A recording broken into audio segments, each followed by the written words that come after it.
Welcome to the video podcast Richard Gage 9/11 Unleashed, where truth and unity matter. Take the deep dive with highly influential voices in and around the 9/11 truth movement.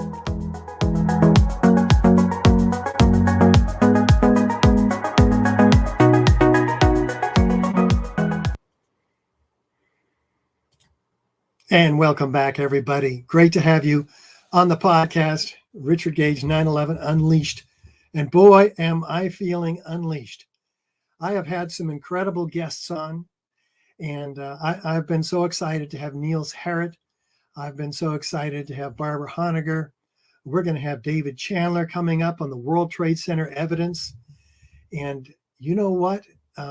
We've got a very special guest tonight. An air traffic controller. It's going to talk about what really happened on 9/11. Very exciting.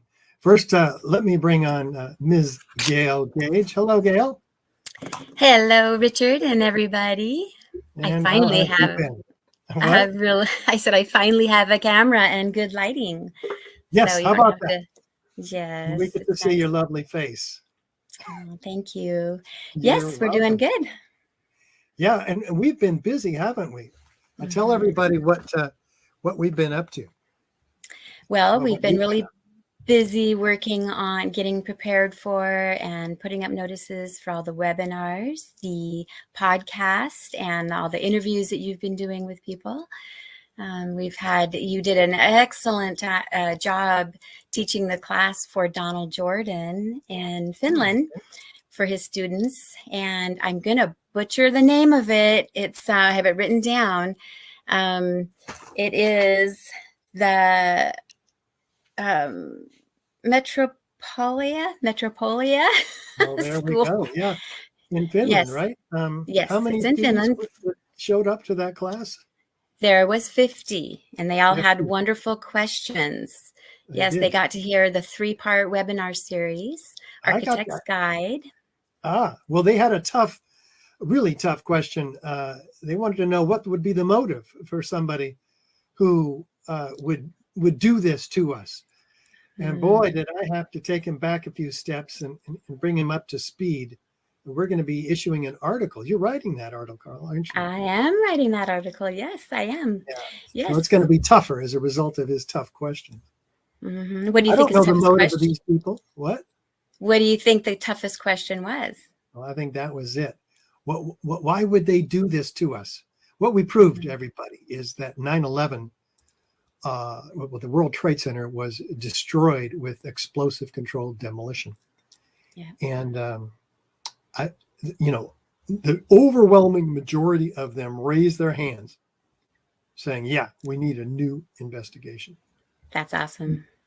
Yeah. I love that response. It's the response you get most of the time, right? Yeah, it's almost universal. It's incredible. So we're going to tell everybody about that. And we're going to tell everybody about the film that we're making with the Lawyers Committee for 9/11 Inquiry. Yes, please do. I am excited about this because, they have submitted a petition on which I am a plaintiff to the U.S. Attorney in Manhattan, the Southern District. And they agreed that they would comply with the law requiring them to give this to a special grand jury. Now it's taken 2 years in attempts to get proof that they actually did this, but these things can take years, and we're going over their heads. We're going to make a film and we're going to give it to the grand jury. How do we do that? They submit it as a supplement to the original petition, and the grand jury, the jurors, will see this film that we're making. We're going to look right into their eye. We're going to deliver the goods, the evidence, as we've been perfecting it over 15 years now. And Mick Harrison, the litigation director at the Lawyers Committee for 9/11 Inquiry, he is going to frame the evidence in the legal mindset. That'll make sense to the jurors. What is a crime? Why is this a crime? What is evidence? Well, why is this good evidence? Who should we ask the grand jurors to subpoena. And so this is a film that's just not been made yet. It's the film that the 9/11 Truth Movement has been waiting for. It answers the cries for justice from the family members. And so we're very excited. We'll have family members. We'll have other experts in there. We'll be filmed in a courtroom. And we'll be asking the public to be sitting in the chair of the jurors and get real feedback, not only about the film, but not only about the evidence, but the film as well, because we'll be putting this out in bite-sized chunks, 20 minutes or so. And this is an opportunity that like we've never had before. So it's a $120,000 film. So Gail, how are we going to fund it? That is so exciting. Well, hopefully with the help of all of you wonderful listeners and supporters, it's just huge. So we can't do it alone, obviously. So we need your help, and the help of not just the financial help also, but I know there's going to be a lot of other ways to help, including volunteering for us here at Richard Gage 9/11. So that's right. That film's going to be amazing. We're sending everybody over to Lawyers Committee for 9/11 Inquiry. And that website is lc4for911.org. lc4911.org. And so that is your opportunity to be a part of producing this film. You know, put yourself in the producer's chair, take ownership, give us feedback, and support the film. It's got to get done. We have about $15,000 raised so far, and so we're marching. We're talking to some people who have some means, but that's only going to get us maybe 40% of the way. Everybody's going to have to pitch in with this one, with a $30 gift or $100 gift. So just be prepared for that, everyone. Right now, we got to get back to our guest, don't we, Gail? Yes, we do. Yeah, and let me do this. And let me then do this. I've got my guest right here. So, was 9/11 an inside job? Today we have more than a dozen clues from a Federal Aviation Administration expert. My Richard Gage 9/11 Unleashed guest is Robin Hordon, and boy is he unleashed. Wait till you hear him get off and going. He was an air traffic controller, I believe, on 9/11. He'll correct us with that. But I have 6 very important questions for him today.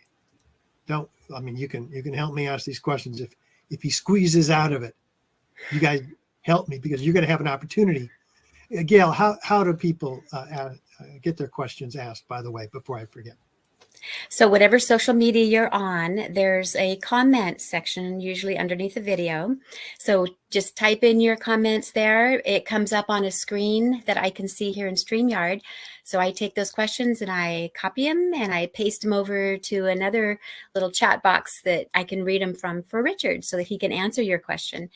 And just so everybody knows too, I do everything I can to capture all of your questions. But it's inevitable that I will miss some. But we want you all to know that if we miss your question, all the questions are great questions. It's the saying, there is no such thing as a dumb question. So if you have a question and it's a serious question, then we want to get that question answered. So please forgive me if I am missing your question at the end and you don't get it answered. So I try though. We only get the questions on if you're watching live, and if you're watching live on Facebook and YouTube. Yes, obviously. Now, here are the questions. Okay, here are the questions that we have so far for our guests. Why didn't the airliners get intercepted on 9/11 as per the standard protocol? Were hijackers really flying the planes? Was it really civilian aircraft that hit the towers? Why was the Pentagon attacked? Were plane hijacking drills on the morning of 9/11 just a coincidence? Did they cause the air traffic controllers confusion? Why did a Joint Chiefs of Staff instruction modify the intercept scramble protocols from 2 protocols into a single one? And here's a bonus question. If you get the answer to this, what will I do? I'll send you a personal autographed copy of a famous photo that was made with David Ray Griffin, Stephen Jones, and myself. We all autographed it. If you get the hijacker's name that brought down Building 7. Okay? Think about that. Robin Hordon worked at the Air Route Traffic Control Center, located in Nashua, New Hampshire. He was there from 1970 to 1981. He was an FAA certified commercial pilot and an FAA certified flight instructor and certified ground instructor. In his 11-year FAA career as an air traffic controller, he worked in the development of procedures and airspace design, including military operations, and was part of the team which trained other air traffic controllers and transitioned the FAA from its old broadband radar and simple flight data processors into the RDP, radar data processing, and computerized radar displays. He was a facilities training instructor and was certified to create transcripts from audio tapes to interpret radar data in tracking aircraft from computer files and to analyze computer tracking data, all of which would combine to tell the story of air traffic incidents. He was also the main creator of the Boston Center Profile Descent and Metering Program for Boston Logan Airport. While on the boards, he personally worked one commercial airline hijacking and assisted with another. So he knows what he's talking about. Robin states, I knew within hours of the attacks on 9/11 that it was an inside job. Oh, there's the answer to the first question. Based on my 11-year experience as an FAA air traffic controller in the busy Northeast corridor, including hundreds of hours of training, briefings, and air refuelings, low altitude bombing drills, being part of huge military exercises, daily military training exercises, interacting on a routine basis directly with NORAD radar personnel, and based on my own direct experience dealing with in-flight emergency situations, including 2 instances of hijacked commercial airlines, I knew within hours of the attacks of 9/11 that it was an inside job. Ladies and gentlemen, please, it's my great pleasure to bring to the fore Mr. Robin Hordon. Hey, Robin, how are you doing? I'm doing well, Richard. Nice to see you too. And welcome aboard the community, Gail. Thank you very much, Robin. Welcome to you. Yeah, it's awesome to have you here. I'm going to let Gail go do her job collecting questions, and let me know if you need us, Gail. All right, Robin. So which of those questions do you want to attack next? Well, I think you did answer the first one, and that is that at 2:00 in the afternoon on 9/11/2001, I knew something was very, very wrong with our air defense system. Because as Bob Bowman and I agree, those aircraft should have been intercepted prior to hitting their targets. And there's just no doubt about that. And I have handled intercept procedures. I have seen supersonic air flights, interceptor flights. They're amazingly fast. And well, how long do they take, Robin? How long do they take? Yeah. Usually, you know, if you want 29,000 feet in about 6 or 7 minutes, and then you go 1,800 miles an hour, that's a 10 to 13 minute flight from Otis, from Cape Cod to New York. That's nothing. Like flying solo from AE 9/11 Truth. I had to get up to speed and up to altitude in about 10 minutes, it felt like, anyway. But go Yeah. ahead. But anyways, the only reason I waited until 2 o'clock in the afternoon was because I had to ascertain that there was no major communications breakdown between the FAA and NORAD. Now, in my 11-year career, I actually suffered as working in air traffic control, the sector, and the entire facility suffered a cable break. So we lost all of our data and basically went black. So that if that had happened on 9/11/2001, then I would have said, okay, now I understand why the FAA and didn't getting the interceptors up in the air. But there was no such breakdown. Not only was there no such breakdown, both the FAA and the military simply knew way too much about the flights of the aircraft immediately, right away, just like they knew too much about quotes, who did it, with people on TV at like 10, 11 o'clock in the morning, saying that it was bin Laden, et cetera, et cetera, et cetera. And Muslim hijackers, just a constant thing. That was all way too early. So my experience in the peace movement is that indicates pre-planning and thus an inside job. I just did not know then, Richard, how they did it, and that's what the subject of this briefing is all about. And that answers another question, which is, why did they make a change in June in 2001 to the Joint Chiefs of Staff instruction, keyword being instruction? It's very simple. Like Bob Bowman has said, and many of us hopefully have heard, he made it clear, if they had done nothing, those aircraft would have been intercepted under normal circumstances. But they did something, and they did it on June 1, 2001. And that is, they redesigned the protocols for hijacking, and they redesigned the protocols for intercepting aircraft suffering an in-flight emergency. And there's a copy of the particular report that we're dealing with, and that's it. That document right there, very cleverly written, is the one that changed the procedures and the protocols between the FAA and NORAD. And we can sort of get into that a little bit later. A question about civil airliners. Did civil airliners, were they the airliners that either impacted or crashed?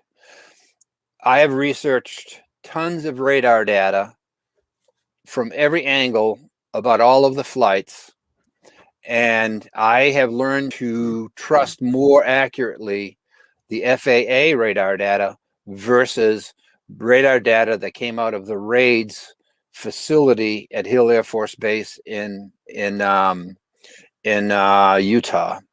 And that particular facility is RADES, is the outfit that not only compiles all of the radar data streams from all around the world, but it also writes the reports on how the system worked or didn't work. So what I can say to you is that 3 of the aircraft were indeed the actual civilian airliners that took off and impacted.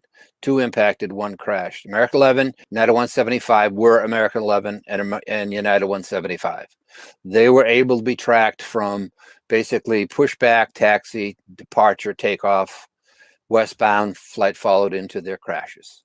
The 3rd aircraft that was, without any question in my mind, the real civilian aircraft is United 93.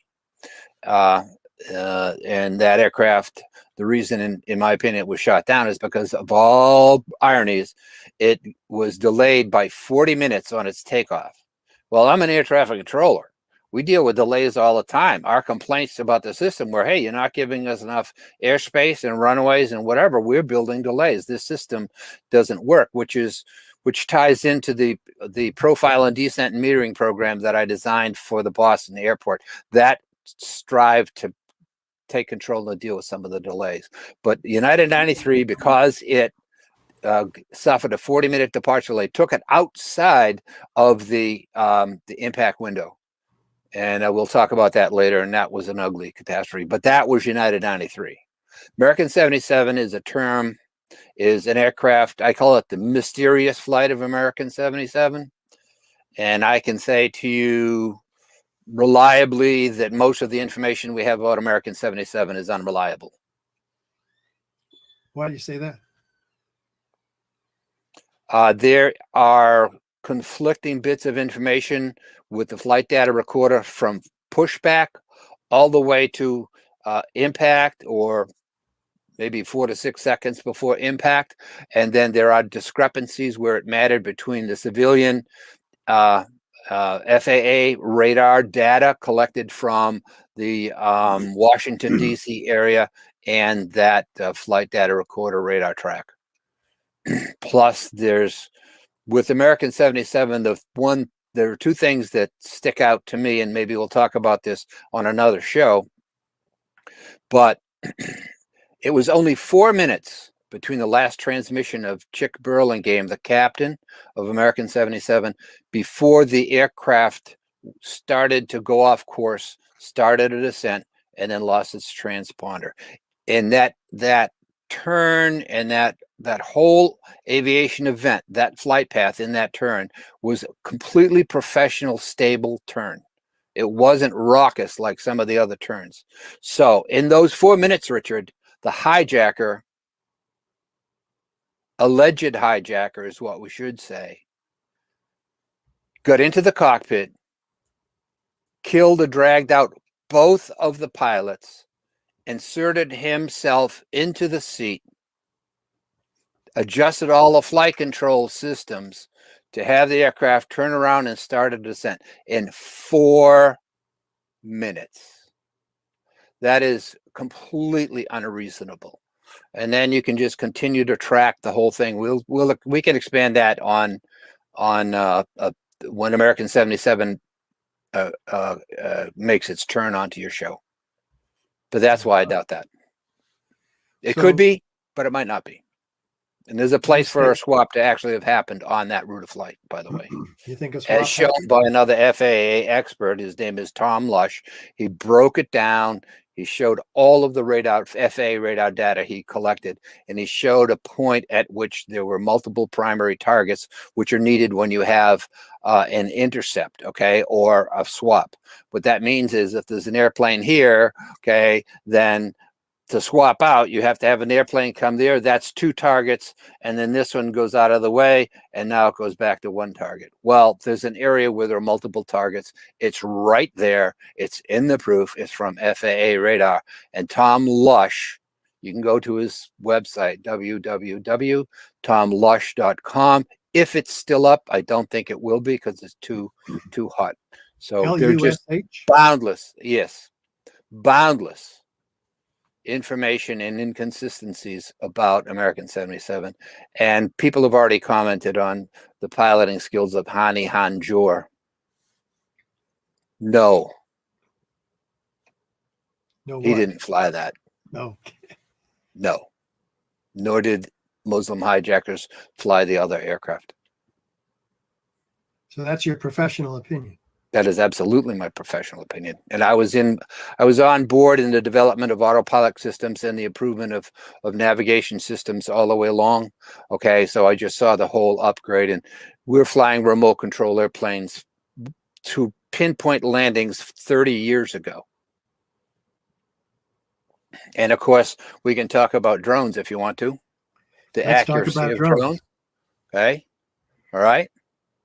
So in order for an airplane to be swapped out, there has to be an aircraft swapped in that would be considered to be a drone. And for anybody who thinks for even a nanosecond that our technology and advancement in such activities as I said before, coming up and intersecting and just kind of swapping out, we have that. Talk to somebody in Afghanistan about the accuracy of drones. They take off unmanned, they climb out unmanned, they shoot unmanned, they drop bombs unmanned, they come back and land unmanned, and then they taxi back to their refueling point unmanned. And they did that before 2001 also? Oh, sure. That technology was there in place for sure. Absolutely. Yeah. I mean, there's pictures of it that have been seen in the 9/11 truth community of a Boeing, I think it was a Pan Am or a TWA, Boeing 720 that was loaded with, you won't know this because it's inside information. It was loaded with jellified aviation fuel, jet fuel, and the test was out in the desert to see if jellifying aviation fuel would reduce the flames upon a crash. And that aircraft took off alone, flew around a bit alone, and it came down so precisely, it impacted the smashing devices that were on the ground just before the final impact wall, right where the cameras are. That's Boeing 720. Oh, I got to be 30 years ago. I don't know. Okay. I'm up to my butt on this. I'm still up to my butt in 2001, Richard. So I haven't gone that, but other people have that. We have that information, you know. And about the drones, they didn't miss wedding parties. They didn't make a mistake. They didn't make a mistake just recently in Afghanistan and blowing up, you know, some innocent people. The Pentagon doesn't care about innocent people. I don't care, Richard. Is that your professional opinion? Being an anti-war activist, the next war, wearing my hat says "Make America Native Again." I'm in the middle of Native Man up in the land up here in the Pacific Northwest, and the sign behind me saying "Earth Care, not warfare." That would be my professional opinion about my Defense Department. Yes, which answers again why they changed the Joint Chiefs of Staff instruction in 2001. They had to do it. They had to change the procedures. I gave a presentation, and I want to give a hats off to a couple people. One is the Vancouver 9/11 Truth Community. Back in 2007, they invited me to give an hour-long presentation, basically about what I'm talking about now, except for there were more names and more instances. And the name of the presentation was "It's the Civilians, Stupid." Now, that was a phrase spin-off from a horrible President Clinton. But the reason I named it that, Richard, is because the military could control all of the information inside all of NORAD and every military operation that they had going. They can always control that. They control the PEOC. They control everything. But what they don't control is civilian personnel, FAA air traffic controllers, who are taught a different protocol, and they would spill the beans. So they had to make a change. And that change is what you have got right there. And we'll go into detail on that later. But that's the change. And the essential change was that this instruction all of a sudden brought into it a direct relationship between the Joint Chiefs of Staff and FAA procedures. We'll cover that pretty soon. All right. You want to go on to the next question then? Well, yeah, you might remind me what it was. We did with the hijackers on board. I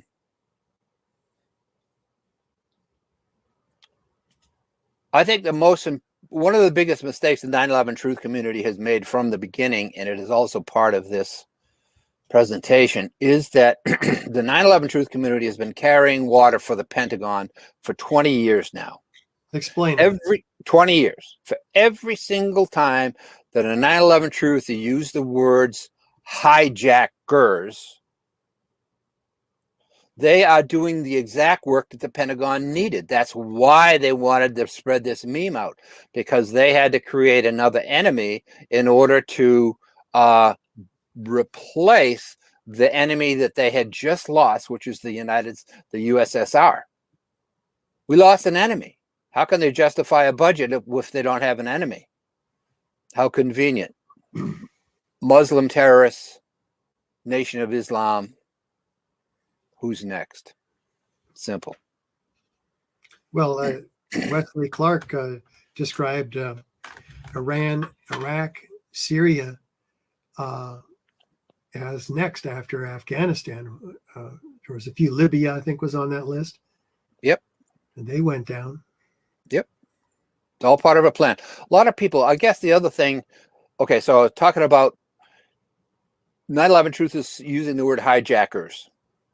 Please, from now on, use the word at best alleged hijackers, please.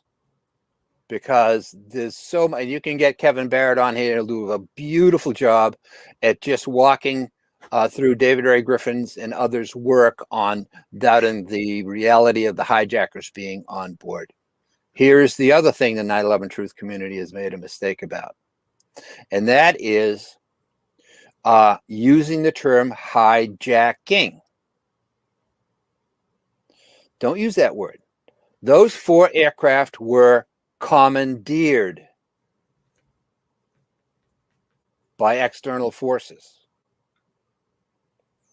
Now, American 77, there's an awful lot of doubt about their pilot, who's Chick Burlingame, who happened the year before 9/11 to be one of the leads or engaged in what's called the red team, blue team analysis of the Pentagon's defense system. And he ends up flying American 77 on 9/11. He didn't know, he wasn't part of the process of evaluating where, the little cracks in the Pentagon's defenses. No, he's very, very suspicious in that. So that American 77 was definitely commandeered. And if you buy into my concerns about a 4-minute professional, smooth, polite hijacking that didn't disrupt the flight profile of American 77, then you say, well, maybe that was one of those things called the live fly hijacking scramble exercise. Live fly means a lot of different things. Part of it, one definition of the live fly is that it's a live fly. In other words, the captain knows what's going on. The captain sometimes the airlines will donate particular flights or airplanes or whatever, and they would behave erratically or do whatever it is, and then ended up being testing NORAD's systems. Another live fly hijacking exercise includes a situation where the pilot knows nothing of their flight, but the people in NORAD take out the transponder code of that particular aircraft. Now all of a sudden NORAD's radar is seeing a primary radar target. Nobody can identify it in NORAD, so they start to scramble procedures on that. So that's some new information to the 9/11 Truth community. And by the way, I'm doing the same thing to you. I'm trying to look at really intelligent, good researchers to dig into this. I had one chance to put this out pretty well along with David Ray Griffin when I literally begged him to put this in one of his early books, and he sent me some information. He said, here's a paragraph that I'm writing. What do you see about this? And I just said to him repeatedly, change the word hijacking, okay, to in-flight emergency scramble protocol, in-flight emergency. He did not do that. Finally, I think it's 3 or 4 books later, because of Bonnie Faulkner, who I also want to say thank you very much to, because she broke out like you're breaking out. She broke the rules and got me on air, okay? And now you're getting me on air, and I thank you for that. So we have two breakouts here, Richard. You're breaking out, and I'm re-breaking out this story. So I don't think David Ray Griffin did this intentionally. He had so much data coming his way. He did not understand the importance, okay, of this June change, which again I'll show you later on how we mechanically did it. Okay. So no more hijackings. The aircraft were commandeered. No more hijackers. You have alleged hijackers. Stop doing the work for the Pentagon. There is disagreement in the 9/11 truth movement, Robin, about whether there were hijackers on the planes or not. Can you prove whether they were there or not? No, nobody can really prove very much, Richard, because the aircraft have all been pretty much destroyed. Okay, but the purpose of what I am talking about tonight with the Joint Chiefs of Staff change leads directly into the skill sets required, or the capabilities, onboard capabilities required for the two airliners to strike the World Trade Centers, and for the third airliner, quotes, American 77, quotes, to impact the Pentagon so precisely. And so to me, hijackers are moot. They're not needed. And that's why I call my tongue-in-cheek call this why Leroy Halsey okay, has proven that there were no hijackers on board. That's sort of tongue-in-cheek, but it really isn't, because another huge skip that the 9/11 truth community, I think, what they missed was the work that architects and engineers did on establishing early on that World Trade Center 7 came down as a function of controlled demolition, but it wasn't peer reviewed. And after Griffin had rejected my pleas to insert into the 9/11 truth discussion in-flight emergency scramble protocols, I was essentially buried. And Bonnie broke me out, and now you're breaking me out here. And the filmmakers in Zero broke me out. They gave me a chance to explain all of this. If you haven't seen Zero, quite a few millions of people have. It explains pretty well about what we're talking about. So were there hijackers on board the airplanes? I believe the aircraft were commandeered. I do not believe the Muslim hijackers that are identified could fly a fly swatter. Okay, so no, I don't. Were Muslims on board the airplanes? Perhaps. As patsies, as Lee Harvey Oswald's.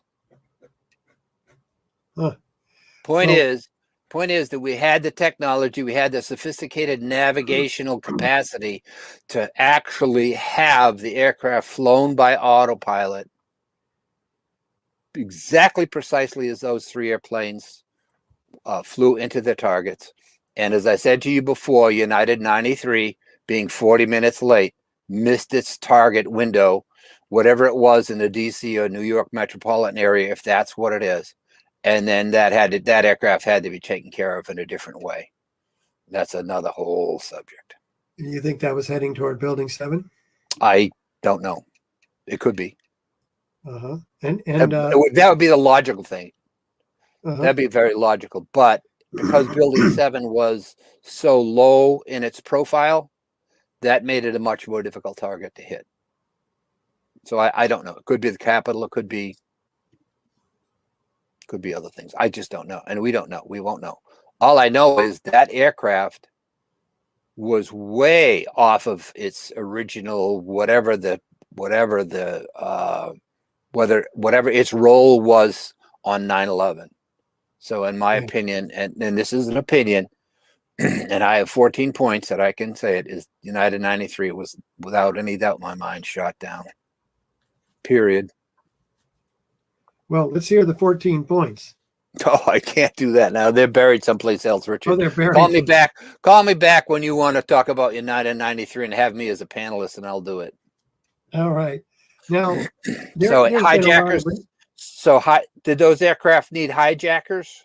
This is why I'm tongue-in-cheeking Leroy Halsey. He doesn't even know that he has reopened this investigation where hijackers on board the planes with a peer-reviewed proof, Richard, that World Trade Center 7 came down, in controlled demolition. You have to beg the question, well, there was no aircraft there. Did the other two buildings have to have aircraft? No. Why were the aircraft there? To create a psyop, a major spectacle to demonize the Muslim world so that we would ramp up into another world, another war. It's the exact same profile as Pearl Harbor, and anybody here who hasn't seen Robert Stinnett's work on the real Pearl Harbor about how much we knew that it was going to happen, when, where, how, okay? So much so that the Navy moved some of the ships out of Pearl Harbor. They got things out of the way, just like on 9/11. They got a couple of, was it a biological warfare team on one of the wharfs there? They put some things in places in and around just to, you know, make it look, you know, kind of cool, whatever it might be, and to give suspicion to it. So the bottom line of the story is that we knew about Pearl Harbor. Why in the world would the Pentagon and the deep planners and schemers change their ways, since they have been running false flag attacks for almost a century, over a century? USS Maine. If it's working, why change it? They didn't change it. They just modified it and then made it a huge video replay to scare the people. Name It's a like few Pearl false Harbor. flags that you're referring Richard, to. on December 6th, 1941, do you know what the percentage, the desire to go to war, the European war was in the U.S. populace? 93% no. Same thing on 9/10/2001. We were up to 85%, 90%, the U.S. public saying, no, we don't want to go into another Middle Eastern war. On December 7th, December 8th, the recruiting lines were swamped in 1941 to go to war. December 12th, how many stories have we heard in the 9/11 truth community where we said, oh, I went to war to get those bad, if you can finish that word, I won't, because I don't think of them that way. They're people. Let's go back to the alleged hijackers. We have Thank you. All right. research that shows that some have done that they were actually, several of them, still alive after 9/11 and interviewed by the BBC, the London Guardian. Is that true? And what do you know about that? I do believe that that's true, because it comes from, I thought it was the London Times, but yeah, I believe there were 8 hijackers identified as still being alive. But let's make the point that since the FBI told us about the 19 or so all the way along, they never changed them. They never changed. They never ever modified that 19 list, because they wouldn't want to change the mindset that they had established with their big psyop on 9/11. Because it would have threatened it. Yep. They know what they're doing. The 9/11 truth community, I think I've only met one person that has looked me in the eye, and it was Bob Bowman, and said, these guys, you know, these FERS, okay, they can do all of this easy. This is what they do. The deep military state does this all the time. So we need to stop assuming that the incompetency theory works. No, Richard, it's completely competent. We just caught him. You guys caught him. The World Trade Center dust caught him. The dust. Civilians got that. They used to be able to control everything, but the dust caught them. And so I knew after Griffin had, you know, kind of closed the door on me, that I would have to wait for somebody to do a peer reviewed of WTC 7. And you guys did that, and you sure do deserve credit. So thank you all very much. You're welcome. Well, what we got another question. were there plane hijacking drills on the morning of 9/11? And Yes. were they just a coincidence? No. Yes, there were. No, they weren't a coincidence. And now I want to just remind you about my introduction, Richard. Okay.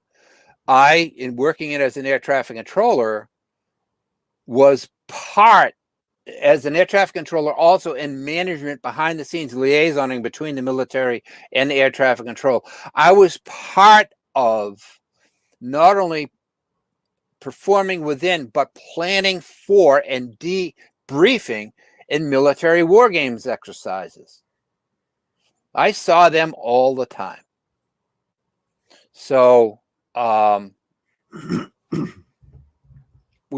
I wanted to give that background. And what was the question? I wanted to reiterate that background. What was that question? The drills that happened that morning. Oh, yeah. Tell us about them. The drills. Here's the story.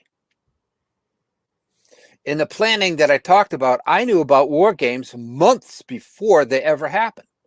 They take major planning. We have to divide and protect the U.S. airspace so airliners don't get involved. We have to set things up months in advance.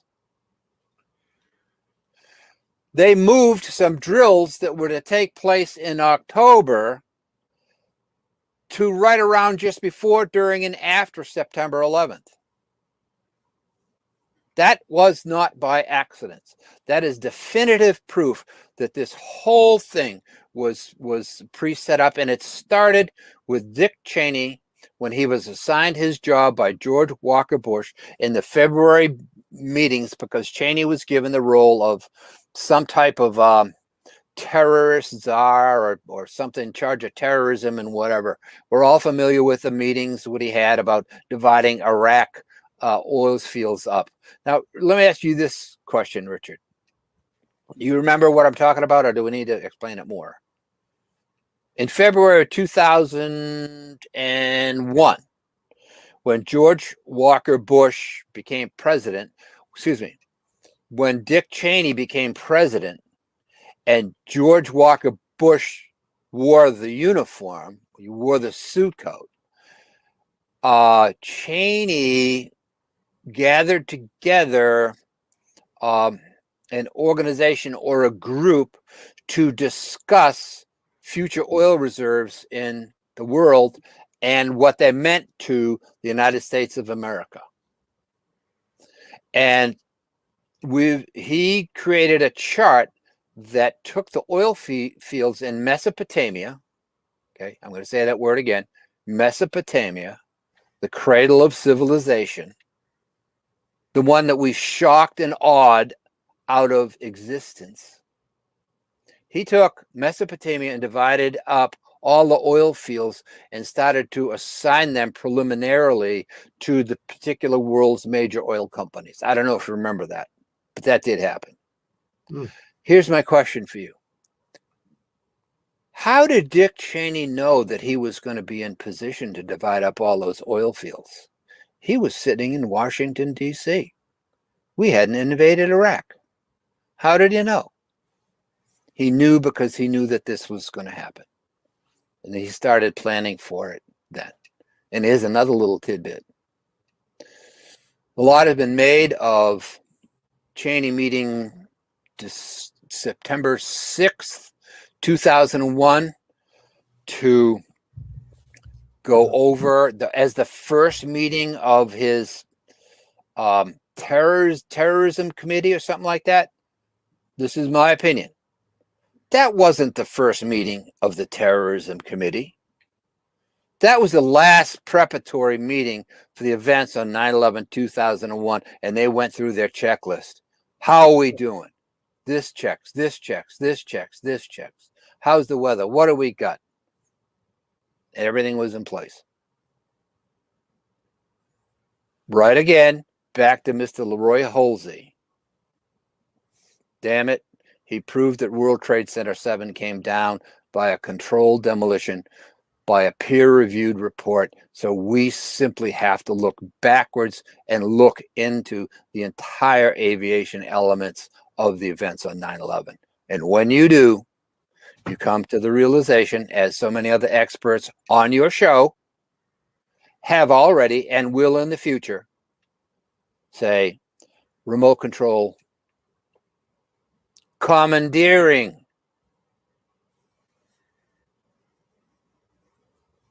Did that answer the question? Yeah, but I'm looking for the proof.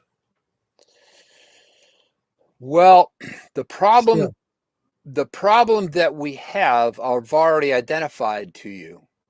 And actually the document, when we're done reading it and showing it the different pages, I'll show you what I consider to be the proof.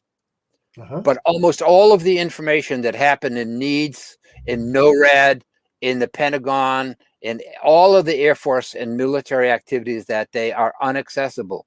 All of the video cameras at the Pentagon, all of the aircraft debris at the Pentagon, Richard, none of it has been released, and none of it is going to be released. So proving that the United States military did this is extraordinarily hard to do, piece by piece, brick by brick, line by line. And I will show you in the Joint Chiefs of Staff how they cleverly slipped in the change and basically got rid of the in-flight emergency scramble orders.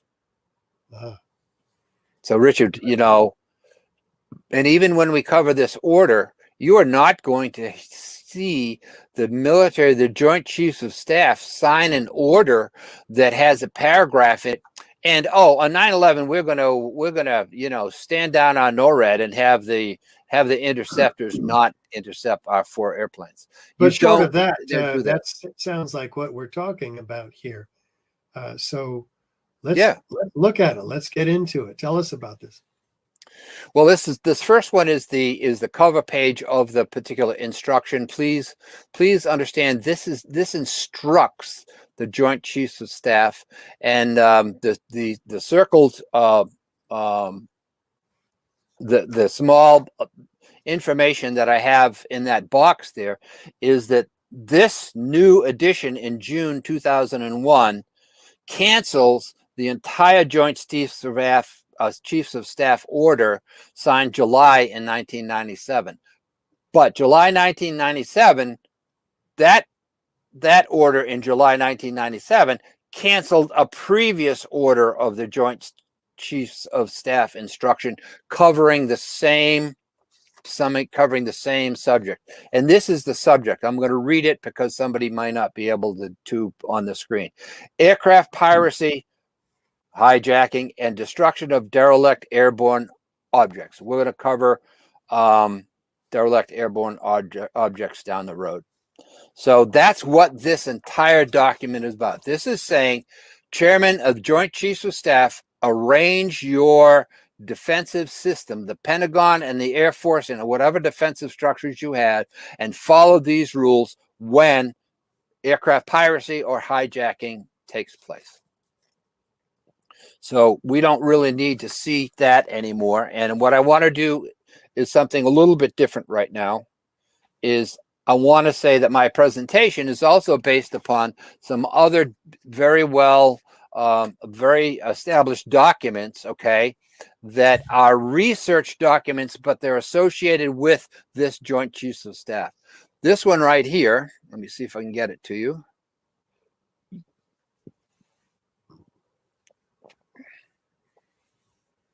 Okay, I'm going to just show up, but then I'll read it.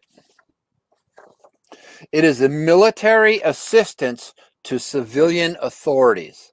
That document, Richard, that outlines the process by which, if the FAA or any other civilian authority needs any equipment from the military, here are the procedures.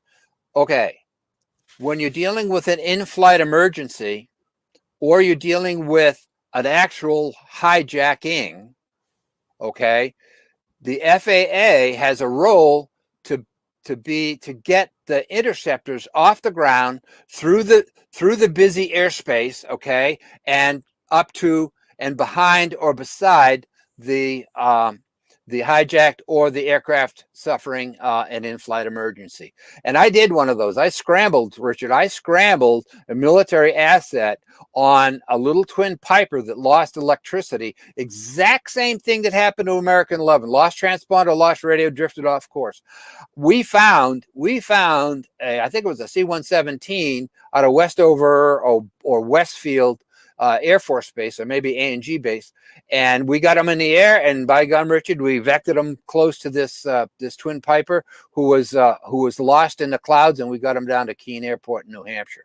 So this whole process works. So I've had experience doing that. Oh. So here's another document that applies and works behind the scenes to this Joint Chiefs of Staff. And this is the FAA's version of the document that I just read, which was a military version of military assistance to civilian authorities.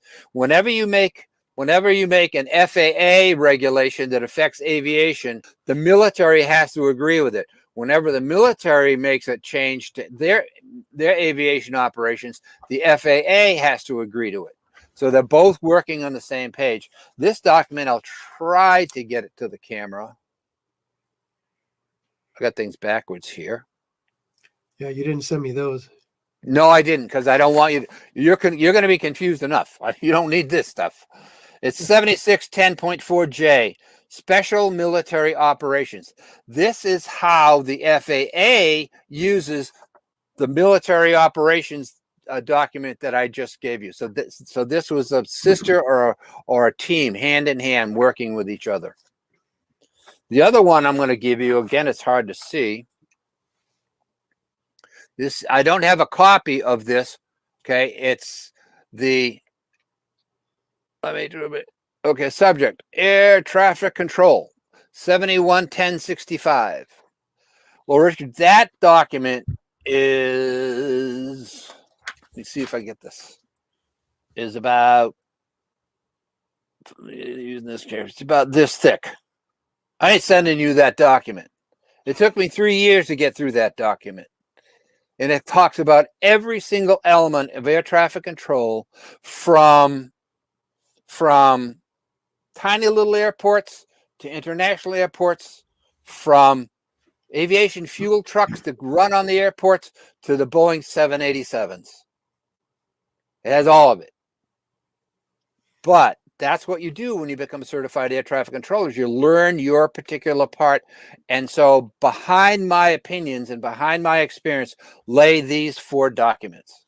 So I just wanted to legitimize this a little bit. Okay.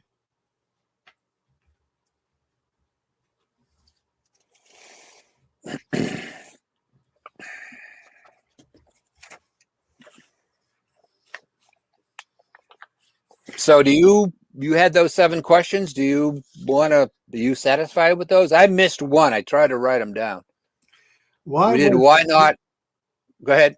Why was the Pentagon attacked? Oh, I was so pleased at seeing and listening to Lauren Guyano the other day when you and he and Kevin and a fellow whose name I forget from India was on. Feroz. Lauren came to the conclusion in France at looking at this as at a distance that one of the points that Barbara Honegger and I worked on, and I worked very closely with Barbara Honegger for 10 years trying to dig out this American 77 Pentagon thing. But her unbelievably salient point, and a point that I will add to, is the Pentagon absolutely, the U.S. military absolutely had to have one perfectly controlled, successful flight on 9/11. And I agree with Barbara, and I came to this conclusion myself before that, but we shared it, that an attack on the Pentagon was essential in order for us to declare war. Hmm. Now, Lauren, made the exact same point. So I did my cheering dance. I'm saying, all right, we got another one. Yeah, that's 3 of us. Okay. So the Pentagon was attacked, Richard, because it had to be attacked. And a lot of people talk about that part of the Pentagon being cleared out of most personnel. They talk about it allegedly being rebuilt, okay, the walls so that it could be aircraft impact resistant. All of these same coincidences all line up. And again, no cameras, Richard. We haven't got the videotapes from all the cameras. We just got one that distracted us, okay? So, and again, Bowman, and maybe who else? A crazy guy at I've forgotten his name right now. He's a brilliant guy, but he has no trouble saying, look, military industrial complex is extremely intelligent. I mean, I did a lot of work in comedy in Harvard Square in Cambridge, Massachusetts, in which is a prestigious facility called the MIT, Massachusetts Institute of Technology. What do you think they get their funding? A lot of it. The Pentagon, what do you think they study? They study ways to do these things. They study weapon systems. They study trends. They study all kinds of stuff. They are not amateurs. They are the world's top professionals. And then if you don't want to buy that, you can do a lot of reading of researchers who look at our dark operations worldwide, run by the CIA, run by special forces and stuff like that. You think they do that from a Boy Scout meeting? No, they're very well skilled at that. That's what they get paid for. That's what the $1 trillion a year funding for the Pentagon and the Intel, including the dark ops situation, goes to. These types of studies and study groups. Okay. But I've deciphered the code here. So did we get that question answered? Why the Pentagon was struck? Well, and let me add, okay. Let me add to you further proof.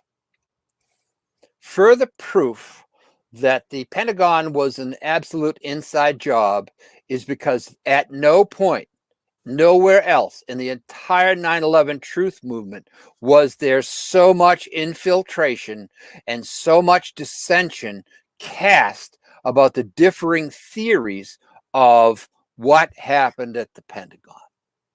True. Okay, Richard, I mean, you guys probably were infiltrated, but I think you pushed it back or figured it out. So almost every other outfit was somehow infiltrated and twisted. Some of our street marchers were infiltrated and made to go bad. It's, proof that the Pentagon was part of the plan is that they're still covering that up more than any other event on 9/11/2001. United 93 is probably right behind it. So why the Pentagon was hit? To go to war. Period. Did you study the downing of Flight 93 and where it was said to have landed versus where others thought it landed? Yes, I have. I mean landed, I mean crashed. Right. Yes, I have. What, and my analysis is it was shot down, and the reason that it rolled over and became out of control flight wise is because one of the engines came off and it lost a lot of its control systems. Ended up flying upside down before impact. So do we have the flight data recorders? We have the flight data recorder, and it does show an interesting termination of the flight at 9:00:10:003. However, at 10:003:37, FAA radar has that aircraft still airborne at about 4,000 to 6,000 feet in a northwesterly or a westerly heading. The aircraft crashed in a southeasterly heading. I maintain some minutes later. The early estimates of the crash time of United 93 was 10:06, but the FBI only allowed the cockpit voice recorder, and I maintain the flight data recorder, to be listened to or investigated up until 10:003. Why do we want to not hear the cockpit voice reporter in the last 3 minutes of flight? Because you're going to hear an explosion. Bam! And then you're going to hear screams of whomever was in the cockpit. If there was anybody, you would be hearing screams of, we can't control this airplane. There's so much more work to do on United 93. Do you think it was remotely controlled? I do. Commandeered and then crashed on purpose? It was shot down.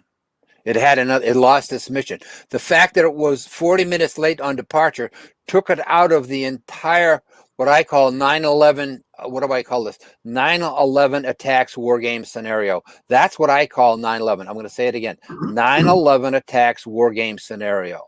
It was a window of time. A broad example of that is if they had planned another flight to take off at noon to be part of the morning attacks, it wouldn't happen. All 4 aircraft needed to depart pretty close to the same time so that everything would be chaotic at that one period of time. That leads to the other question. Okay. And so because United 93 was 40 minutes late, okay, it was completely out of the control of whomever was controlling it. It went right outside the attack scenario window. Well, if it was shot down, where did it land? Right where you saw it. Well, you talking about where the memorial is? Yes, Shanksville, in the wound that you see in the ground. Because Buried itself straight down. I believe Almost that most straight down. 9/11 truthers suggest that research shows that it was shot down several miles away, and that Oh yeah, that that's what I'm saying about. Yeah, I'm postulating. I'm postulating that 10:003 when the FDR and allegedly the voice cockpit recorder was terminated. That may have been terminated because of a massive electoral failure. Well, where do they come from? Sometimes they come from such explosive evidence. So I'm saying to you that when the aircraft was shot down, again, heat-seeking missiles go to the engines or other parts of the aircraft. They wreak havoc, Richard, okay, with the aircraft. So you lose all of the airfoil. You lose control. You don't have ailerons and elevators and a rudder. And the airfoil design is also thrown out of whack because now all of a sudden wings aren't wings anymore. There might be a piece of metal flopping around. So that aircraft somehow inverted itself, somehow went from a westerly heading to a southeasterly heading. And so I'm maintaining that was the lack of control in that time period. So I understand that United 93 is another fantastic place to continue research. And I'll find those. They got my 14 points are over here that really give an awful lot of good evidence as to that was the fact, including hearing huge bangs in the air before the aircraft impacted. How about that? Another point is we had this mysterious flight, Gopher 06, the C-130 that took off of Andrews all of a sudden about the same time, right?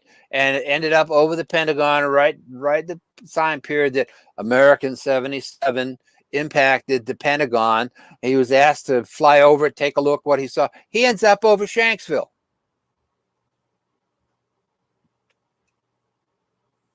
Coincidences on 9/11? However, Gopher 06 notes, Steve O'Brien was the captain, that he saw a black puff of smoke, of clouds, black smoke at about 4,000 feet above ground level. That was his estimate. Many of us have seen that little mushroom-like plume of smoke, okay, that we say was, that came up with the impact, which I believe. My estimation is that plume of smoke is at between 12 and 1,500 feet above the ground. That's a big difference. So there's so much more work. I don't really want to talk that much about United 93 without my particular notes. Okay. Well, all right. Let's go back to the World Trade Center then. Okay. We've got planes that are heading toward the World Trade Center. What can you tell us about your research about those planes and who was or was not on them and how they were controlled? Who was and was not on them, I don't know. I believe that they were controlled by remote control using the very sophisticated NavAid systems and the very sophisticated modern flight director systems. And there were, Dan Hanley will tell you more about this. Aidan Monahan can tell you about the nav systems. There's a lot of information, background data, and you had, as far as remote control and who was controlling them, you had 4 E-4Bs in the air, 3 in the East Coast. E-4Bs are flying Pentagons. And here's another bit of data that the 9/11 Truth does not know. Over the entire Northeast, Richard, there was an altitude reservation for military activities on 9/11, 2001. It's called an ALTRV, A-L-T-R-V. Inside that airspace, which no civilian airliner is allowed to fly, okay, we have the military aircraft conducting whatever war game activity they want to do with their FAA transponders shut off. They're only operating on their military transponders, commonly known as IFF, Identification Friend or Foe transponders. Therefore, the military can see them. They can play whatever war game they want to do. And within all of that airspace, we're flying some E-4Bs, the flying Pentagons. Each had different missions in different part of the countries. I think one of them came in and landed and then soon departed from Andrews Air Force Base. There's a whole bunch of information to deal with that. But being airborne flying command centers, their communications technology is amazing. So why do I say this? I say this because we hear alleged recordings of alleged hijackers from the airplanes, from I believe the cockpit voice recorders or some other source, and those transmissions, every single one of them could have been canned and played by an E-4B at the right time in the right scene. So again, we can just do tons and tons of research into doing this. So to answer your question, I strongly believe that the aircraft were remotely controlled by this problematic outfit. Now, how would somebody seated on an E-4B control American 11? Wouldn't they know? Well, no, Richard. They wouldn't know, because the physical the physical aspects of an E-4B is actually full of small little compartments in which there are people who are assigned different of the thousands of tasks in war games, because war games are designed in complexity, they are performed in complexity, and they are reviewed in complexity. And within all of those war games, you have compartmentalized people who are just doing what they're told at this time, according to a script that has been written by those paid by the Pentagon to develop war games. And in the end, Richard, a war game is a video game. Where does a video game come from? It comes from somebody's fertile mind who knows how to scheme all these things up. Then it's put down into a spreadsheet or somehow coded or whatever. It comes from imagination all of a sudden into a realization on a radar scope. And now all of a sudden we have what we call injects, which is the next question. Okay.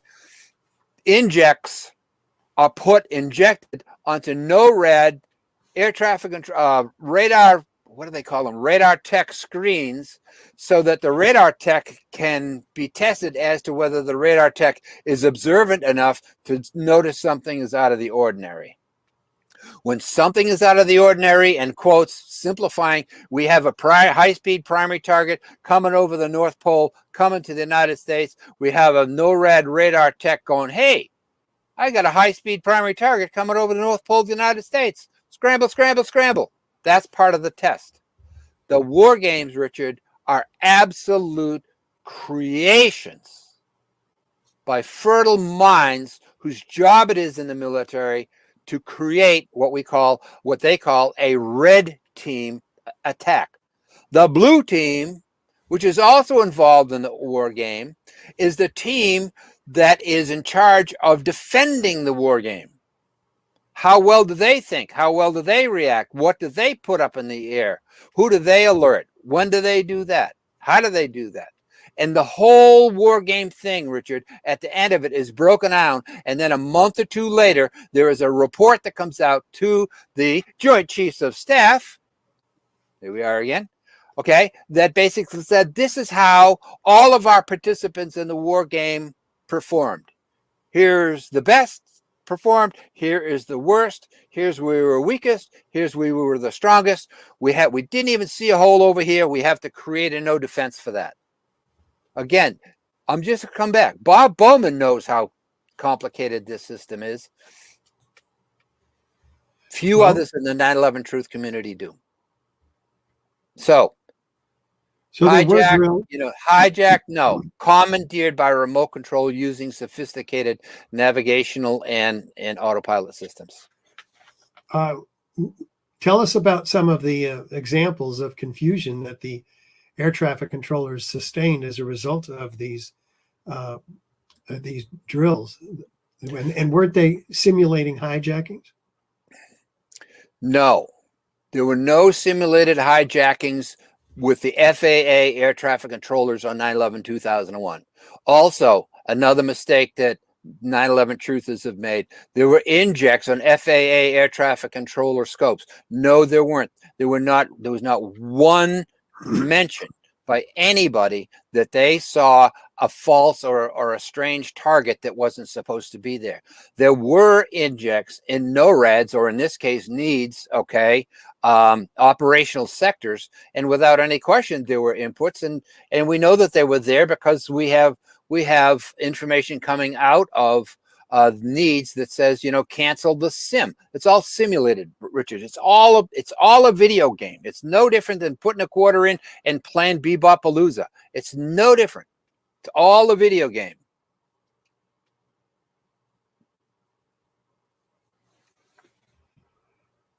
All right, let's go back to the part B here. Let's walk us through this. We have about 15 minutes before we take questions. Okay. So the outlined area and underlined area brings two questions into two bits of information that I want people to know about the Joint Chief of Staff order.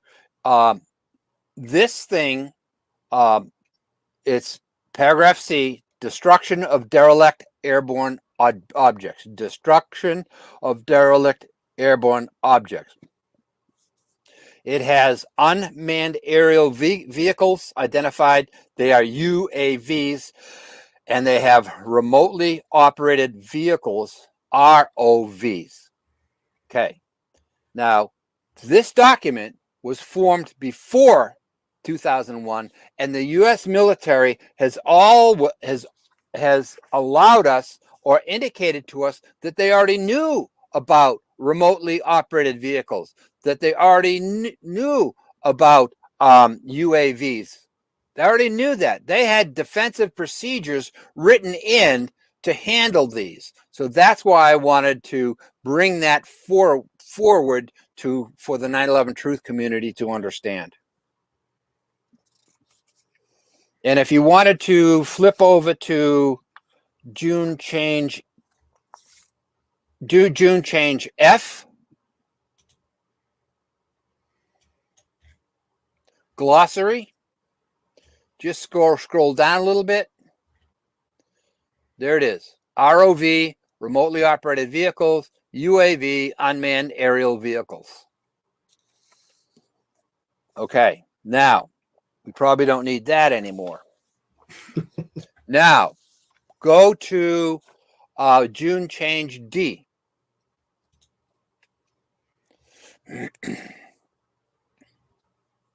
Okay, I'm going to read this for everybody.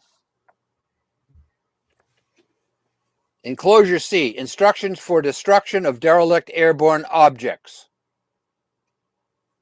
Paragraph 2A, for unmanned derelict airborne objects that become a hazard to domestic air navigation or a threat to domestic ground facilities or public safety, comma, military personnel may be required to perform surveillance and or destroy the unmanned derelict airborne object.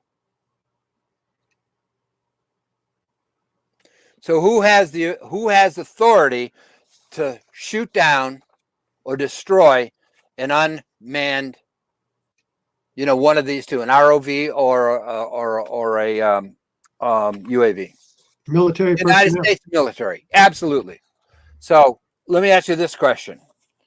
If you were an interceptor pilot and you were at the top of the game and you were part of the National Air Defense System and you were, flying F-16s or whatever, 14s or whatever was out of Otis or anybody else, and you were scrambled out and somebody said, here's your target, seek it, find it, tail on it, destroy it. What's the captain of that fighter going to do? Comply. Comply. Thank you. All right. So now, this was intact from when to when? Oh, this has been intact. Well, this whole document was upgraded for sure in June 1, 2001, but this process actually has been intact about destroying unmanned derelict airborne objects for decades. Okay. Okay, so here's the question.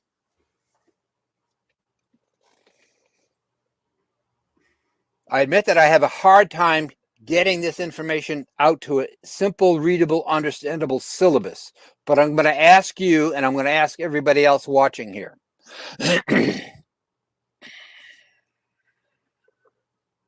Had American 11 been commandeered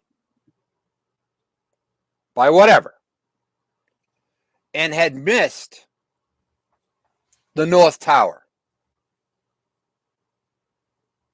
and now is zooming southbound, south of Manhattan, out over the water along the New Jersey coast, what would that aircraft have been?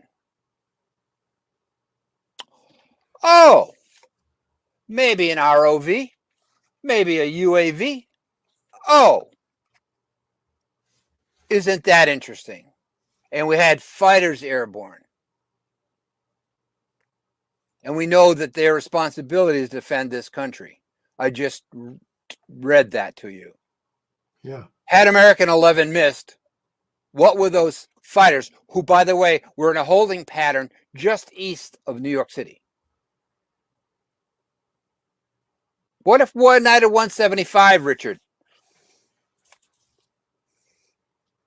remotely commandeered, turn around from the south, heading north, misses WTC-2. Now it's going north over Manhattan, heading up to Albany. What would that aircraft be? Well, I think it would be an ROV, a remotely operated vehicle. I think it would be a UAV, an unmanned aerial object. What would be the responsibility of NORAD? What would be the responsibility of your air defense system, Richard? Your own system that you paid taxes for. Yeah, take it out. Take it out. Oh, let's take a look at United 93. Flying westbound, commandeered, out of control, didn't crash into its intended target. The debris, the bodies, the whole aircraft was flying evidence. What was the responsibility of the United States Air Force? And we knew about United 93 at that time. We knew about American 77 at that time. United 93, off of its intended target, whatever that was, because its intended target wasn't Shanksville. What's the duty of our National Radar Air Defense Command? Shoot it down. Yeah. Yeah. American 77. We knew about American 77 well west of the Washington, D.C. area. Danielle O'Brien at the Dulles Tower, I believe it might have been Potomac Tracon, I'm not sure which, but anyways, she was told just in time, just happened to be told in time, be on the lookout for a high-speed target heading towards Washington, D.C. Oh, hey, look over here. A high-speed target, primary target heading for Washington, D.C. Bang. Why wasn't that aircraft intercepted? Why wasn't that aircraft shot down? Because Lauren Gouyenot, Barbara Honegger, and I are absolutely correct. That was part of an absolutely necessary part of the 9/11 attacks war game scenario.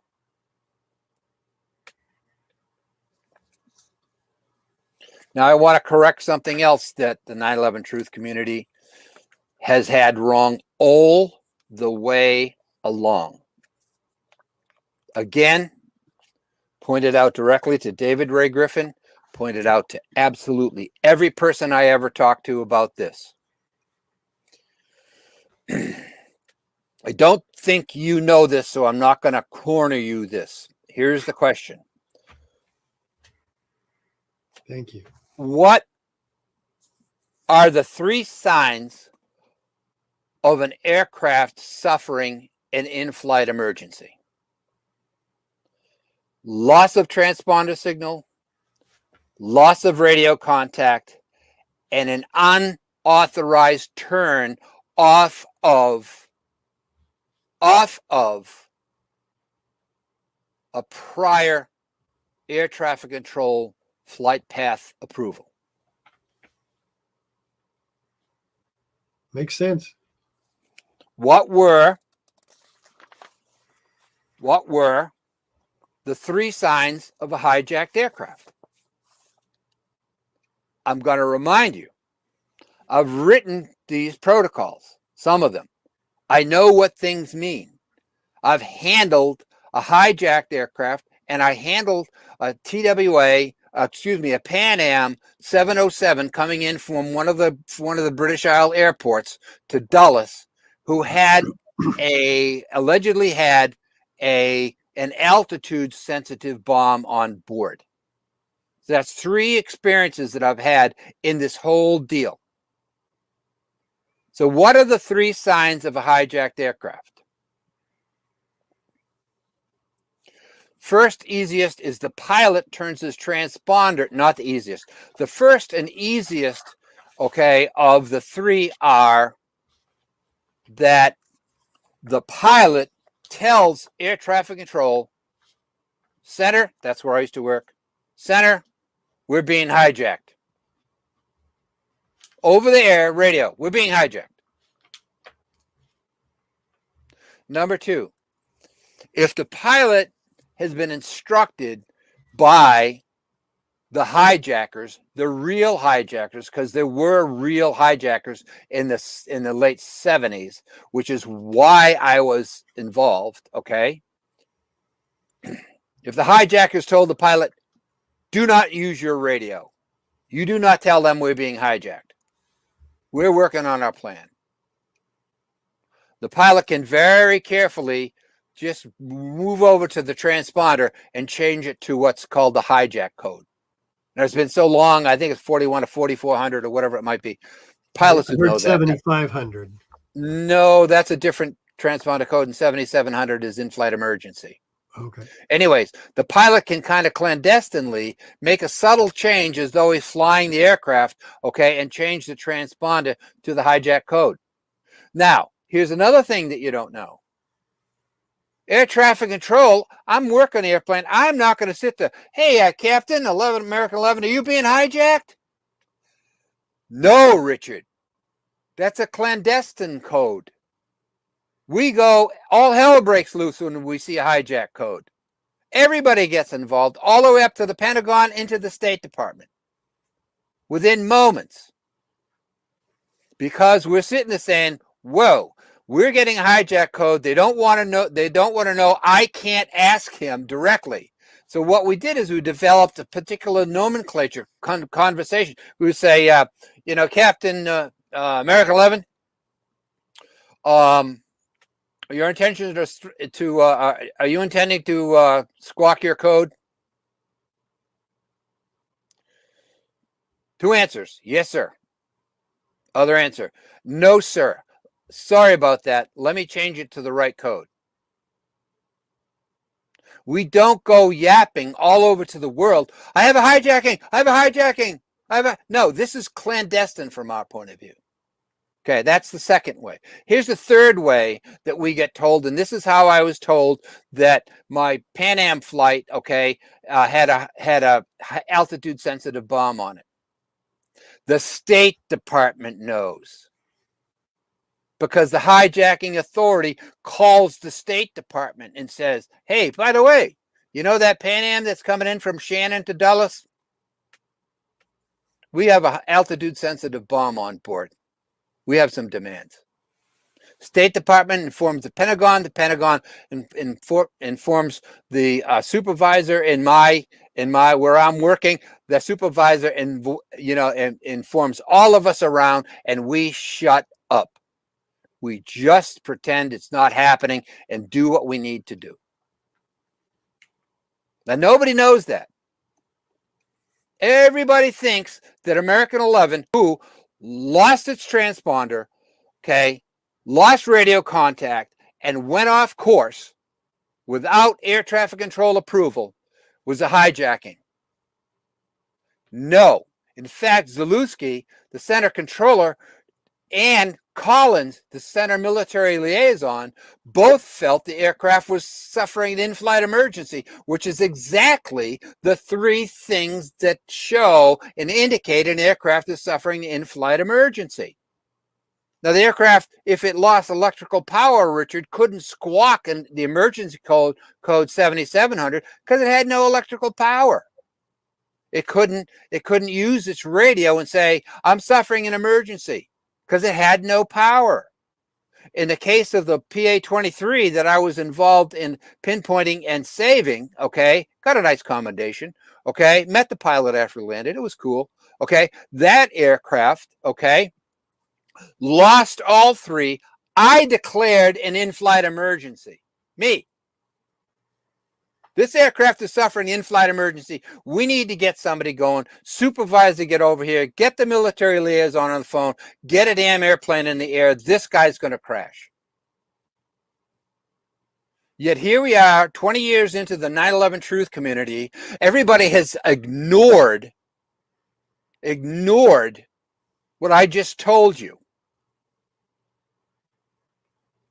And they did not connect the dots that I am connecting, okay, from good old Leroy through World Trade Center 7, right directly to how NORAD was stood down. So that is probably almost everything that I've got to do. Well, how about this part B here and part C? Do you want to talk about those? Let me get them. Okay. Yep. Sure. They're Let's up go on to the screen. let's go to part C. Okay. Okay. Whenever I mentioned to you before, Richard, about when the military changes an aviation element or a practice or a procedure, that it has to consult with the FAA, so that the FAA dovetails its own procedures and responsibilities with it. If the FAA changes something that's going to affect the military has to be coordinated with, so that they know we're doing something different than they did before, so they don't get alarmed.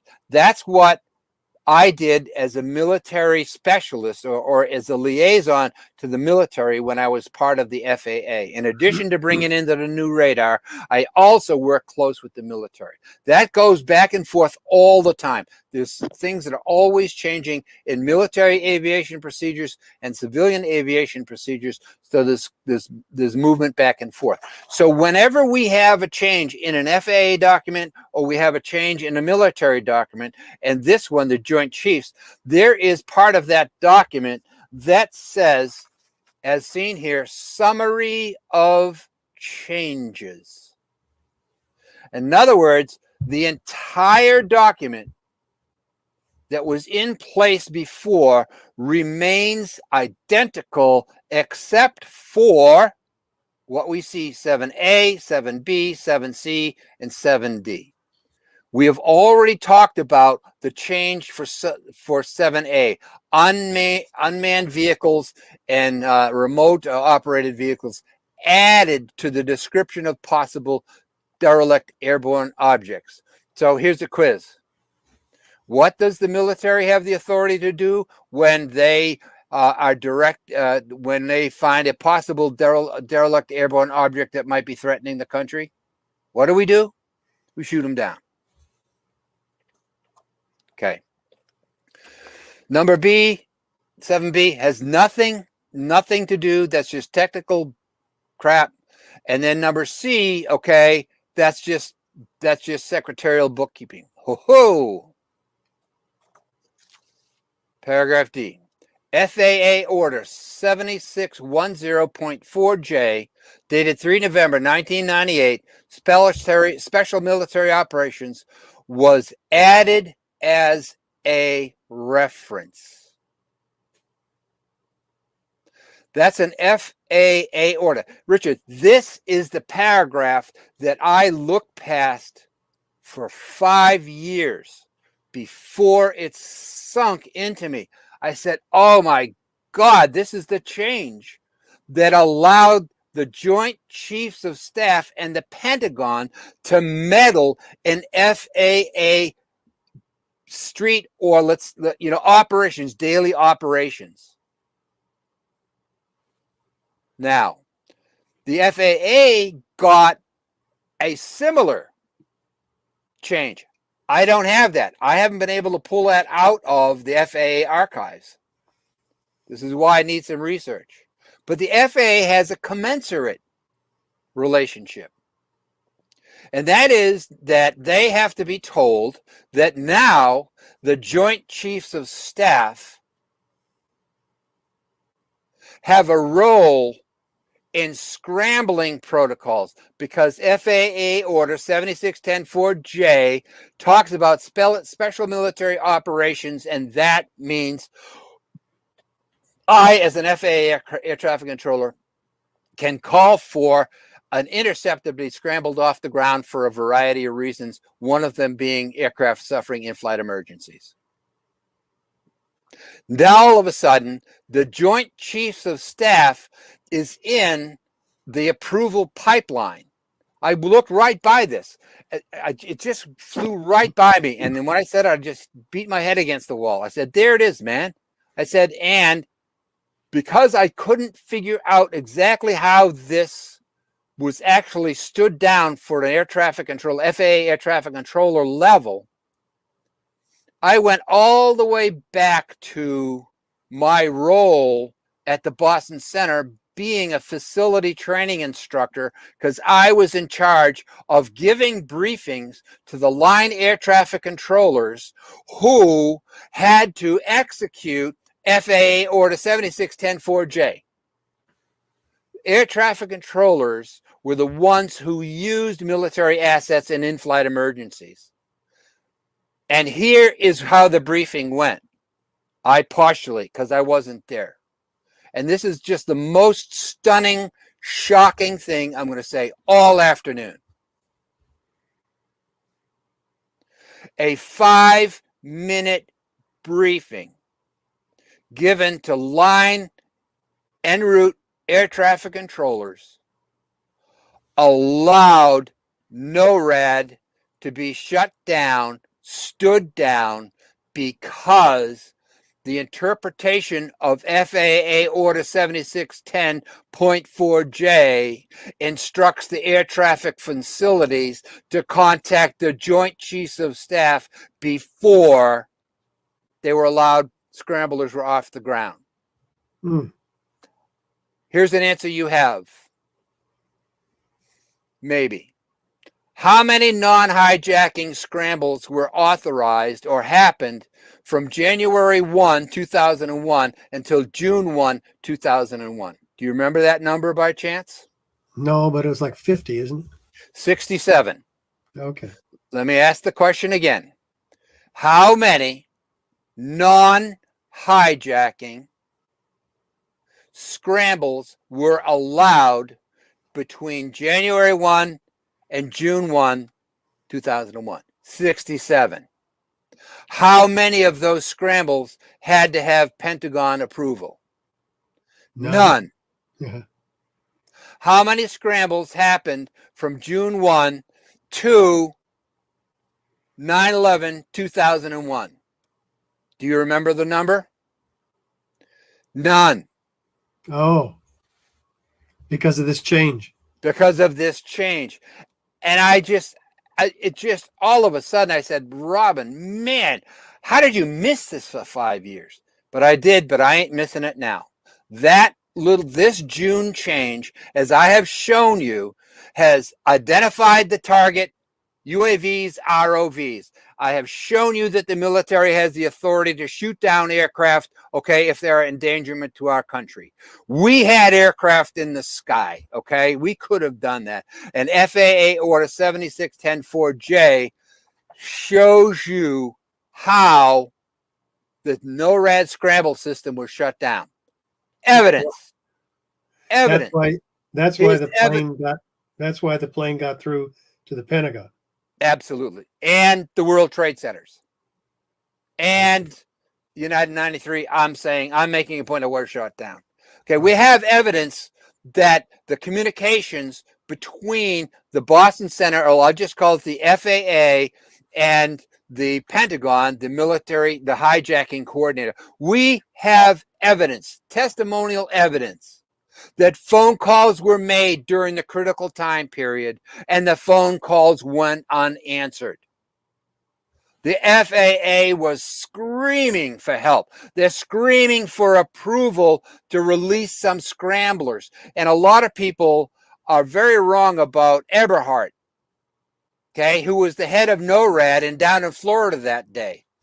Eberhart was performing the exact actual hijack scrambling protocols. And in those protocols, if you read these documents, you find out that if things aren't going right and the commander feels that they need to get an aircraft airborne anyways, they are given the authority to scramble the aircraft. And he did. He got the birds off of Otis, and he got the birds off of it's in Virginia Beach, Langley, down in Virginia. He did what his job was. He got him off the ground. But Richard, the damage was done in June 1, 2001. And that was the FAA's hands were tied. You cannot scramble an airplane without Pentagon approval. And they didn't. Excellent point there. You brought it home in the end. We've got 15 minutes to answer 7 or 8 questions. Is that right, Gail?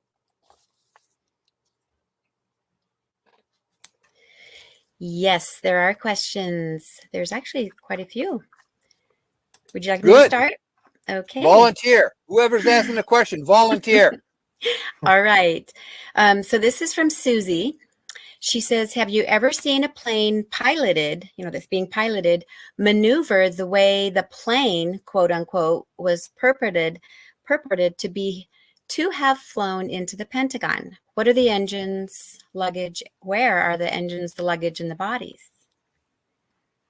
Okay, that's two questions. Yeah. The first that's one, about have I ever 10 seen? questions. Well, no, you where the engines and bodies, that's a complete other story. Okay. You asked the first question was about have I ever seen an aircraft of that size make such a tight turn in normal aviation activities? And no, I have never seen a large aircraft make that tight of a turn. Okay. Have I seen smaller, lighter aircraft or fighter aircraft make those turns? Absolutely. Where are the bodies? There's evidence of DNA evidence inside the Pentagon. The luggage allegedly is inside the Pentagon. I think some things have been found.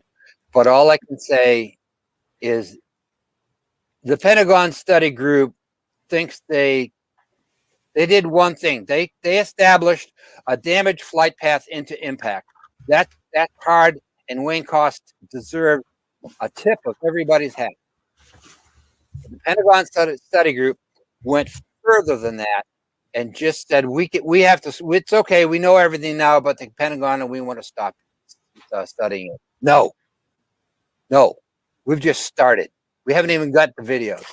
We haven't even got the collected evidence. We haven't. We don't even have. They have never given any of the evidence that they collected inside the Pentagon. All right, let's jump to the next question. And Susie also asked, and I think other people were wondering, if it's possible to get a copy of the document that you were showing that Richard put on the screen. It was the Joint Chief of Staff letter. Is it possible to get a copy? You can get copies of all of these, I believe, if you go online. That's how I got them all. Okay, awesome. Yeah, so we have the documents.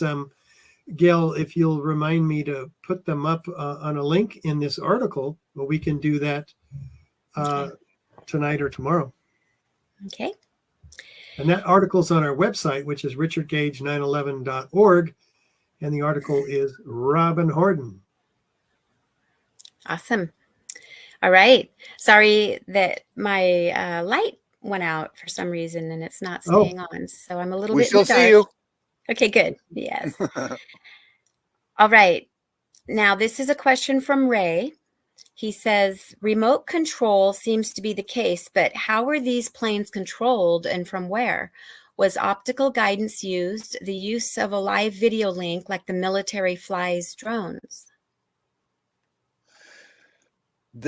Those I do not know because I wasn't there. I wasn't remote controlling. I did speculate that the E-4B flying Pentagon platforms, which are communication platforms, clearly have the ability to not only use normal radio communications, but they're in communications with and data linked all across the world. So somehow, some way they could have done that. And all I've got to say is the military is a major advancements in all sorts of electronic communications all across the world.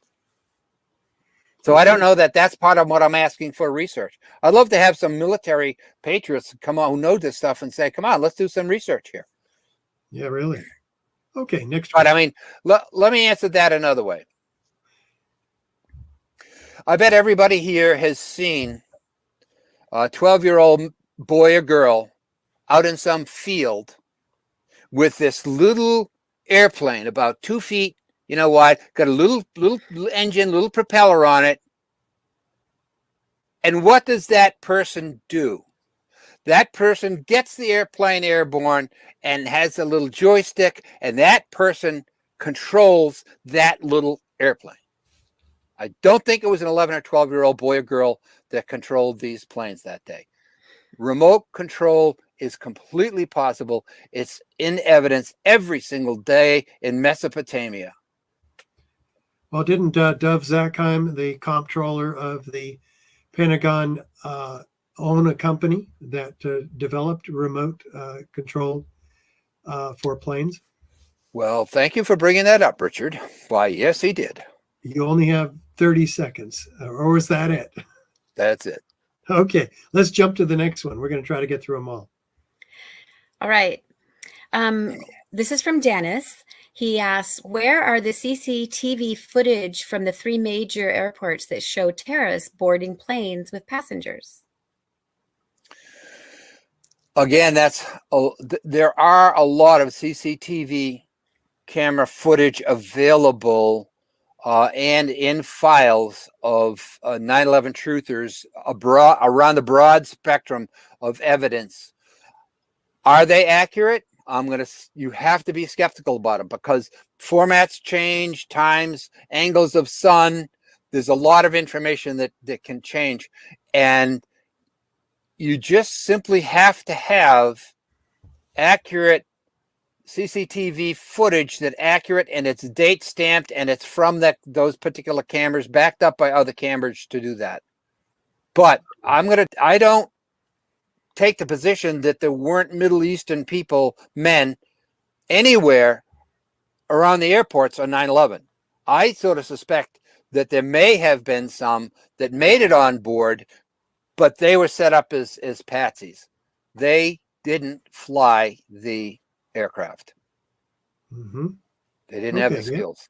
And I'm a 1,600-hour pilot, only in light aircraft, okay? And I'm going to tell you right now, I couldn't sit in a glass cockpit and make those airplanes behave. And I used to teach, let me say it differently. I used to try to teach pilots to fly a single Cessna. And when they couldn't fly it, I said, no, you're not going to be a pilot. I'm not approving you. I'm not recommending you. Well, a couple of these pilots weren't recommended for the little airplanes that I used to fly. So if A equals B and B equals C, okay, then A equals C. I can't fly one of the big guys. A bad pilot can't fly one of those big guys. Makes sense. Gail. All right. So Ray says 9/11 pilots said, quote, we have a bomb on board, unquote. What did the FBI do with that? Did they scientifically investigate it? I guess you are asked. I believe that was for, may mix up the airplanes right now because I've been focused on American 77, but I believe that might have been on United 93 that eventually was, in my opinion, but at least shot down, but it certainly crashed in Shanksville.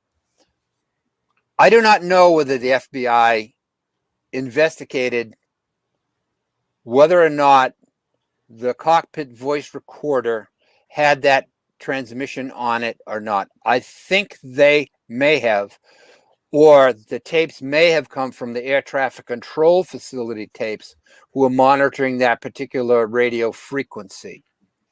And as far as the FBI, another frustration that I have is too many people in the 9/11 truth movement, when the FBI gives them something that they want to use, they use it. Then when the FBI gives them something that seems doubtful, they say, oh, that's the FBI.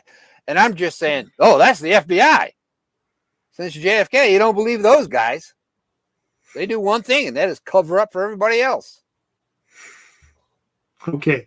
Gail, is there another question? There is. Lynn asks, why was Flight 93 41 minutes late getting off? That was because of a typical departure. It's called the departure delay. And that happens when the airlines schedule 40 airplanes to depart in 5 minutes time. You can't do that. So we've all seen pictures of the aircraft all lined up behind each other in the taxiways and all that stuff. Well, it's a 2-minute departure, Gail, I'm sorry, I've forgotten who asked the question. It's a 1 or 2 minute departure routine. So if you have 40 aircraft ahead of you and you've pushed back at the right time, guess what? You're going to be 40 minutes late. That's why us air traffic controllers, and I'm a PATCO guy, and I got fired by Reagan. And part of what we were saying is, would you please give us more equipment, give us more stuff? We need more things and more controllers to make this system work. Nope. So it wasn't the strike wasn't Okay. a request for a raise or demand. When you're an air traffic controller making the same wage in New York City or wherever, and you were an air traffic controller like me making the same wage in Nashua, New Hampshire, there's a huge difference. So there was a component, Richard, of wage raises.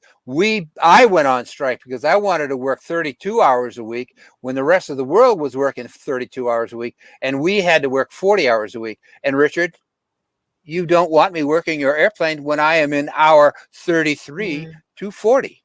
I see. So it's not an easy job, huh? Not an easy job, huh? You get worn out. And I know, look, pilots are the same thing, man. You know, you do not want pilots in the cockpit who are, you know, in the 16th hour of a day, or, you know, the 45th hour of a 3-day span. It was actually Robin, safety. We've got to wrap it up, and I wanted to ask you, where do you recommend people go to learn more? And do you have a website? I do not have a website, and I will be completely blunt with you, Richard. Okay. Thank you.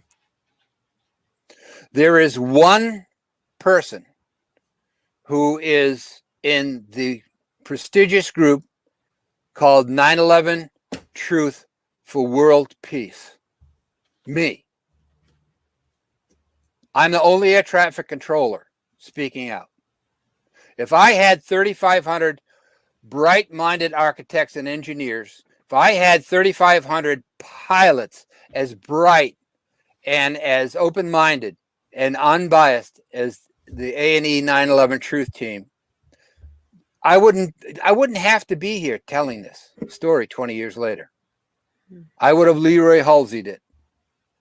Well, how about we would have had a peer-reviewed study of all of this stuff. How about Captain Dan Hanley, 9/11 whistle? How about Captain Dan Hanley? Absolutely. I may not call him now because I was going to call him in Islamabad after the show, but I'll give it a try. He's watching and listening. You have had him on, have him on before. He knows that I'm soliciting him as actual patriotic pilot versus the group that assembled for Pilots for 9/11 Truth. So they were compromised. 911pilots.org for the 9/11 pilot whistleblowers. Yeah, go there. Okay. Please don't undermine them. What do you want people to leave with, real quick, Robin?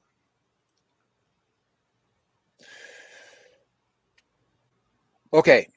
When you use the word people, what I would love the citizens of the United States to get from all of our work is an understanding that they have to become better citizens, get more engaged. They have to learn more things. They have to vote better. They have to put people in office that speak truth to power. And that is a huge haul. These compromised, politicians are mostly prostitutes and corrupted by the very military and industrial complex that I have spent time outing this afternoon. As far as people who are watching this, they are basically 9/11 Truth activists. I am asking them to do the exact same thing that you are doing, and that is get yourself, uncensored. Take some of the words that I've told you. You have been thinking hijacking, hijackers. You have been the Hollywood, the Madison Avenue of the Pentagon's need to get the hijacking element engaged in 9/11 Truth. I mean, in the events of 9/11, 2001. Stop it. Alleged hijackers, the aircraft were commandeered. Okay, you can do better. We can do better. Join this team. Join Richard's new thing. Join Dan Hanley. We got stuff to do. I mean, we touched on American 77, United 93. Well, if we're 15% of the way there, we're there. We're about 5% of the way at the Pentagon. Gotcha. But we're about 99% of the way at World Trade Center 7. So right back to where we started. Thank you, Leroy Halsey. Yeah, and did Gail, did anybody get the name of that hijacker that brought Building 7 down? Oh, not that I saw. No Let's see. takers, huh? Actually, oh, there was one. There was one attempt, and he just said that there was no plane, so there was no What? hijacker. No plane hit Building 7? How did it come down? I have the names. Oh, go ahead. Oh, yes. They're not. I do. Though. You could win the I prize. have the name. Okay. Every 9/11 truth activist is the name of the pilot that brought down World Trade Center 7, because you have not done the work to take a look at what Leroy and A&E has done and connected the dots back to, the stand down of NORAD. You couldn't have A equals B, B equals C, A equals C.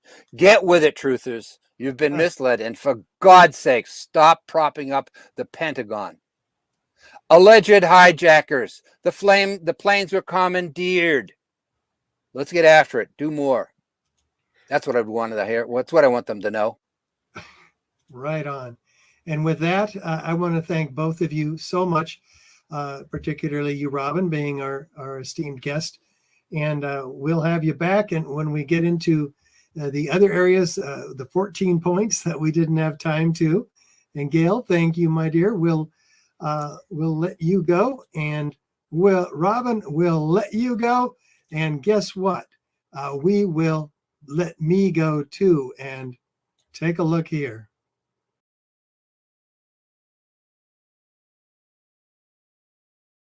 Another informative and soul-stirring episode of Richard Gage 9/11 Unleashed. We'll be on the air again next week with another very special guest in the 9/11 Truth Movement and beyond. Visit us at richardgage911.org, where you can find our schedule, learn about the WTC evidence, and of course, sign up for our emails and support us. Don't forget to like, share, and subscribe.